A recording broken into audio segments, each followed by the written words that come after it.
예, 안녕하세요. 매경테스트 김동빈입니다.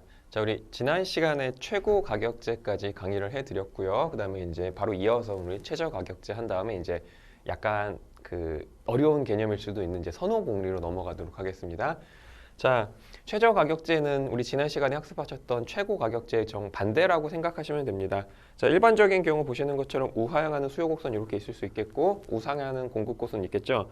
정부가 여기서 시장 개입을 하지 않는다면 당연히 여기가 균형 가격이 될 테고요. 이 균형 거래량이 여기 이제 설정이 되겠고, 뭐 이만큼의 이제 그 소비자 잉여, 이만큼 이제 생산자 잉여 이렇게 가져갈 수 있습니다. 자, 그런데 이제 정부가 판단하기에 요게 좀 시장 가격이 아무래도 너무 낮다라고 이제 판단을 해가지고 이 공급자를 보호하기 위한 목적으로 가격에 하한선을 걸어버리는 겁니다. 자, 그래서 이 최저 가격을 설정해 버리는 거죠. 당연히 최고 가격제와 반대로 시장이 균형 가격보다 가격 하한을 위에 걸어야 되겠습니다. 그래서 정부의 이제 강제적인 명령이 되는 거죠. 야, 너희들 시장에서 거래하기 위해서는 이 최저 가격 밑에서는 거래하면 안 돼라고 하는 겁니다. 그래서 최저 가격이 이렇게 이제 설정이 되겠습니다. 자, 그럼 이제 무슨 일이 벌어지냐면은 보시는 것처럼 소비자 잉여는 이렇게 이제 줄어들게 되겠고요.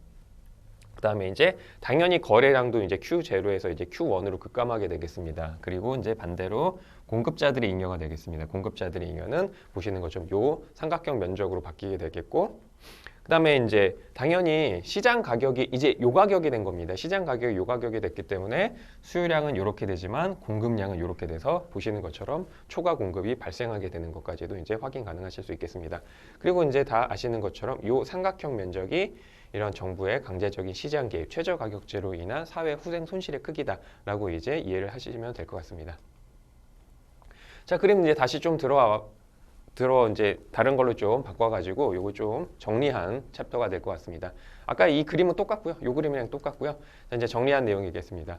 자, 아시는 것처럼 당연히 균형 가격 위에 최저 가격을 설정을 해야지 정책적인 효과가 발생을 할 테고요. 그다음에 당연히 초과 공급의 길이는 이만큼이 되겠습니다. 이만큼 이제 초과 공급이 발생하게 된다라는 걸 아실 수가 있겠고, 이런 최저 가격제가 가장 일상적으로 많이 쓰이는 게 정책적으로 쓰이는 게 바로 보시는 것처럼 노동시장에서의 최저 가격제인 최저임금제입니다. 최저임금제.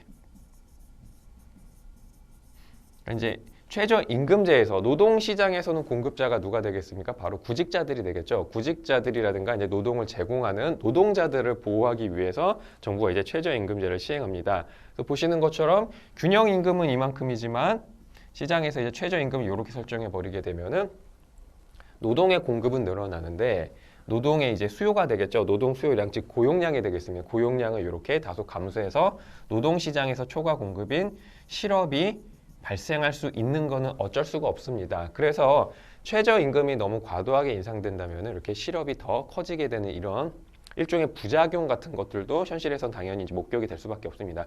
그럼에도 불구하고 정부가 최저임금제를 거는 거는 일부 해고된 노동자들도 분명히 발생합니다. 요만큼 이제 해고가 발생을 하겠지만 그래도 해고되지 않은 노동자들의 보시는 노동자들의 후생이 되겠죠. 이 공급자 잉여, 그러니까 노동시장에선 공급자는 바로 노동자들이 되니까 이 노동자들의 후생은 요 사다리꼴 면적으로 이제 크게 커져가는 걸 알 수 있겠죠. 물론 보시는 것처럼 최저임금제가 시행되지 않았었더라면 노동자들의 총후생은 요 삼각형 면적이었지만 최저임금제로 인해서 일자리를 잃지 않은 사람들을 포함하게 된다는 말이죠. 요만큼의 후생을 포기한 대가로 이만큼의 후생을 얻어오게 된 거잖아요. 그래서 결과적으로는 최저임금제가 시행되면은 노동자 계층은 전반적으로는 좋아지는 걸로 보일 수 있습니다. 다만 부작용은 뭐라고요? 실업이 유발되면서 동시에 이 길이만큼, 요 길이만큼이 되겠죠. 노동자들의 일부 해고가 발생할 수는 있다라는 얘기입니다. 자, 그래서 잠깐 난이도를 조금 올려서 말이죠.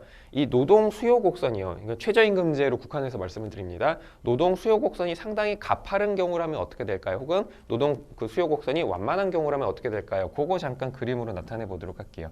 보시는 것처럼 여기는 바로 이제 노동의 고용량이 되겠고, 여기는 바로 이제 노동의 가격이 임금이 되겠습니다. 보시는 것처럼 노동 수요 곡선이 상당히 가파른 형태고, 뭐 일반적으로 노동 공급 곡선 이렇게 우상향하는 형태다라고 해보겠습니다. 자, 그래서 최저임금이 시행되지 않는다면 시장 균형임금은 이렇게 될 테고 노동 고용량은 여기 L1만큼이 되겠죠. 자, 그런데 최저임금이 이렇게 실시가 돼버리면은 보시는 것처럼 해고된 노동자들은 그렇게 많지가 않습니다. 왜? 노동 수요 곡선이 가파른 형태이기 때문에 그렇습니다. 그리고 임금은 많이 올라가서 보시는 것처럼 노동자들의 총 후생은 상당히 많이 개선된 걸로 보여집니다. 즉 노동 수요 곡선이 이렇게 가파른, 즉 노동 수요가 비탄력적인 경우에는요, 최저임금제로 인해서 노동자의 후생이 매우 증가하게 되는 것을 그림으로 확인해 볼 수가 있겠는데 말이죠. 근데 반대로 노동 수요 곡선이 상당히 이런 완만한 형태다라고 한다면은 최저임금제가 오히려 노동자들의 후생을 상당히 악화시킬 가능성이 충분합니다. 자, 최저임금제가 시행되지 않았다면 균형임금은 6이고 노동 고용량은 6, 이제 L2가 됐었겠죠. 그런데 최저임금제가 이렇게 시행이 돼버리면은 노동 고용량이 급감해 버립니다. 그래서 보시는 것처럼 노동자의 후생은 요 사각형 면적으로 확 줄어요. 이 사다리꼴 면적이었는데 요 사각형으로 줄죠. 오히려 상황이 노동자 입장에서도 상당히 악화됐다라고 보시면 될 것 같습니다. 그래서 매형 테스트에서 이런 문제 간혹 나올 수 있어요. 노동 수요 곡선이 가파르냐 완만하냐, 다시 말하면 노동에 대한 수요가 임금의 탄력적이냐 비탄력적이냐에 따라서 최저임금제가 노동자들의 후생에 미치는 효과가 이렇게 상반되게 나올 수 있다는 것들도 자주 나오는 주제이기 때문에 이거 잘 정리해 주셔야 될 것 같습니다. 그다음에 후생 손실 발생하는 거야. 뭐 최저임금제뿐만 아니라 정부의 인위적인 시장 개입은 다 사회 후생 손실을 발생시키죠. 후생 손실은 언제 발생하냐면은 수요 곡선 이렇게 있고 공급 곡선 이렇게 있는데 여기 균형점에서 이탈하는 지점에서 거래가 이루어지면 후생 손실이 발생한다라는 겁니다. 그래서 자원 배분의 효율성을 달성하는 거는 수요 곡선과 공급 곡선이 만나는 요 지점이 되겠고요. 그때 사회 후생이 극대화되는데 만약에 거기서 이탈해서 적게 생산되거나 과다 생산되면 보시는 것처럼 이 삼각형 면적만큼의 후생 손실이 발생합니다. 너무 과도하게 생산돼도 보시는 것처럼 이 삼각형 면적만큼의 후생 손실이 발생하기는 합니다. 자, 그렇기 때문에 인위적인 시장 개입으로 균형 가격과 시장 가격이 괴리가 발생해 버리게 되면은 후생 손실이 발생하는 것은 최고 가격제나 최저 가격제나 동일하다라는 것들도 정리를 해주셔야 될 것 같습니다. 당연히 이제 소비자 잉여 감소하고요. 원래 이제 커다란 소비자 잉여는 이만큼 있었는데 이렇게 이제 소비자 잉여가 감소하게 되겠죠. 이 사다리꼴 면적이 이제 날아가 버리는 거죠. 소비자 입장에서는. 자, 생산자 잉여의 증감 여부는 불분명합니다. 근데 이제 웬만하면 증가하는 경향을 보인다라고 이제 보시면 될 것 같고요. 최저임금제 아까 말씀드렸던 것처럼 최저임금제가 최저가격제 가장 대표적인 사례다. 정책 사례다라고 생각을 해주시면 좋을 것 같습니다. 자, 여기까지 해서 이제 정부와 시장에 개입하는 경우 이제 최저가격제까지 설명을 마쳤고요. 자, 이제 본격적으로 이제 3장이 되겠습니다. 이제 챕터 3가 되겠네요. 여기서부터 이제 소비자 이론이 들어간다라고 보시면 될 것 같습니다. 소비자 이론은 우리 그 수요 곡선에 대해서 개략적인 이해를 다 하셨는데 그거를 조금 더 엄밀하고 깊게 들어가는 파트입니다. 이론적으로 약간 복잡할 수는 있어요. 그래서 이제 그 매형 테스트 문제에서도 이쪽 파트는 난이도가 어느 정도는 좀 유지가 될 것 같습니다. 근데 이제 어마어마하게 어려운 건 아니니까요. 저와 같이 여기서 잘 정리를 해주시면 좋을 것 같습니다. 자, 이제 교재부터 이제 보시게 되면 소비자 이론에서 이제 첫 번째 섹션 1에는 선호 체계라는 게 이제 들어가 있습니다. 선호 체계라는 거죠. 그래서 이제 좀 생소한 용어들이 많이 나옵니다만 소비 묶음이라는 용어도 나오고 선호 공리라는 용어도 나오는데 우리 먼저 소비 묶음에 대해서 좀 설명을 드리도록 할게요. 자, 우리 이제 생산 가능 곡선에 대해서 개략적인 이해를 하셨을지 모르겠지만 여기를 이제 X제, 여기를 Y제라고 한다면은 보시는 것처럼 이렇게 그 나라가 지니고 있는 자원을 가장 효율적으로 투입해서 얻을 수 있는 X제, Y제 조합을 연결한 곡선에서 이렇게 생산 가능 곡선 지난 시간에 이제 설명을 드렸는데 왜 하필 재화의 종류를 두 가지로 설정을 했느냐. 그래야지 이렇게 2차원 평면의 그림으로 나타날 수 있고 선택도 나타낼 수 있고요. 그래서 이제 경제학에서는요. 이제 대학교 수준의 경제학에서는 소비자든 생산자든 생산을 하건 소비를 하건 할 수 있는 재화의 종류를 딱 이렇게 X제랑 Y제 두 가지를 설정합니다. 물론 현실에서는 재화의 종류가 무지 많죠.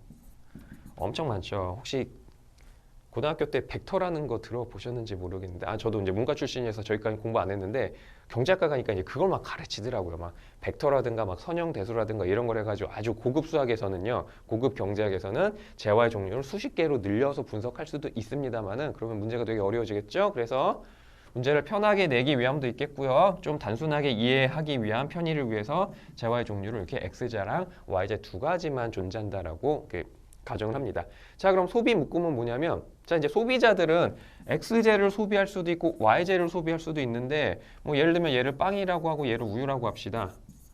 그럼 주구장창 빵만 10개 사 먹거나 우유만 10개 사 먹거나 이럴 필요는 없다는 얘기죠. 빵 5개 사 먹고 뭐 우유 5개 사 먹어도 돼요. 아니면 빵 6개 사 먹, 4개 사 먹고 우유 6개 사 먹어도 돼요. 그러니까 돈 되는 대로 자기 맘대로 XJ나 YJ 자기가 원하는 만큼 이제 소비를 하면 됩니다. 물론 돈이 되는 만큼 자신의 주머니 사정에 그 제약을 받으면서 말이죠.